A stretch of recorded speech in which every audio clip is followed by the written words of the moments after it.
Hi friends, sambar చేస్తున్నా. ఈరోజు మళ్ళీ చాలా రోజులైంది మా ఇంట్లో సాంబార్ చేయక.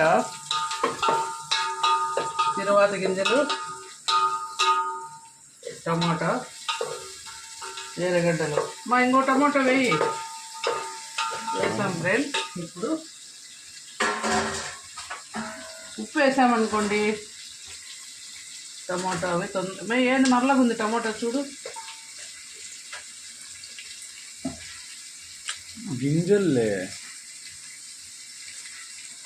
తొందరగా ఉడికిపోతాయి ఫ్రెండ్స్. చూడండి, ఈ మాత్రం ఉప్పు పడుతుంది, ఎక్కువ కదా సాంబార్లో.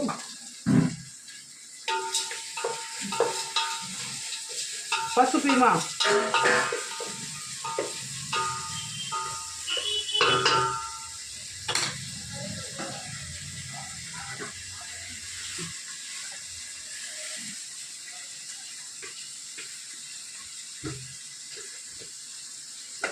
ఉప్పు అయిపోయింది ఫ్రెండ్స్.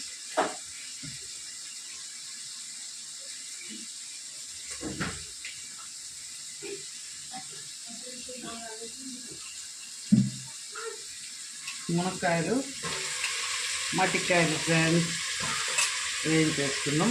ఈరోజు క్యారెట్ లేదు, కంపల్సరీ క్యారెట్ వేస్తాయి. ఈరోజు ఇంకా బండి ఒకటి రాలేదు, తీసుకొని వేస్తాం. క్యారెట్ వేస్తే తీయగా ఉంటుంది ఫ్రెండ్స్. మనమేం బెల్లం వేయం కాబట్టి సాంబార్లో క్యారెటే తీయగా ఉంటుంది, పిల్లలు ఇష్టంగా తింటారు. ఇది బాగా వేయించుకోవాలి ఫ్రెండ్స్. వేయించుకున్న తర్వాత బ్యాళ్ళు ఉడకబెట్టుకున్నాం. బ్యాళ్ళు, చింతపండు పులుసు ఫ్రెండ్స్, ఆపై మళ్ళీ తీసుకున్నాం. అవన్నీ వేసి దాని కంటిన్యూషన్ వచ్చింటుంది. ఇది చూడండి, కూరగాయ ముక్కలు బాగా మగ్గిపోయినాయి. ఈ స్టేజ్లో బ్యాళ్ళు వేసేస్తాం ఫ్రెండ్స్. బ్యాళ్ళు ఉడికిపోయినాయి, కొంచెం అట్లా పప్పు గుత్తితో రుద్దేసి వేసేస్తాం. కారం పొడి ఏదిమా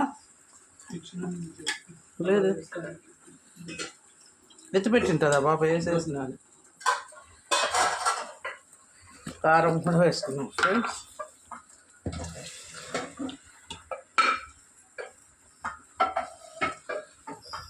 కారం ఇది వచ్చి మనం పుట్టించుకుందే కాబట్టి తక్కువ. సాంబార్ పొడి ఆల్రెడీ సాంబార్ ఎంటీఆర్ సాంబార్ మేము వాడేది, దాంట్లో ఆల్రెడీ కారం కూడా కొంచెం ఉంటుంది కాబట్టి తక్కువ వేసుకున్నాము ఫ్రెండ్స్.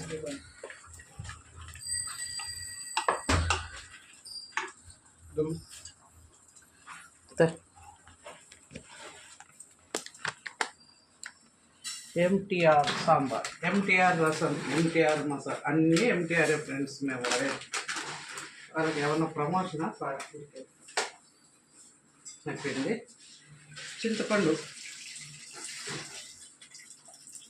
అనేది ఇప్పుడు ఇంకా కొంచెం వేసరి ఎక్కువ వేస్తున్నాం ఫ్రెండ్స్. ఇడ్లీకి కాబట్టి కొంచెం నీళ్ళగానే ఉంటుంది సాంబారు. నీళ్ళు మరొన్ని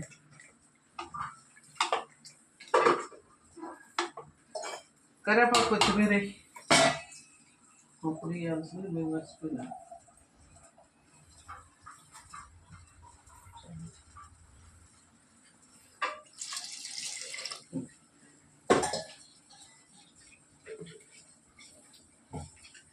కరివేపాకు, కొత్తిమీర కొంచెం దాకా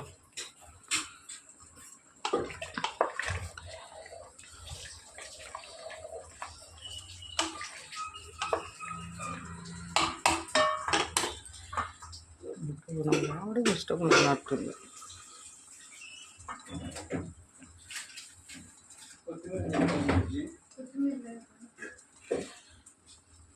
కరివేపాకు ఒక్కటే ఉంది.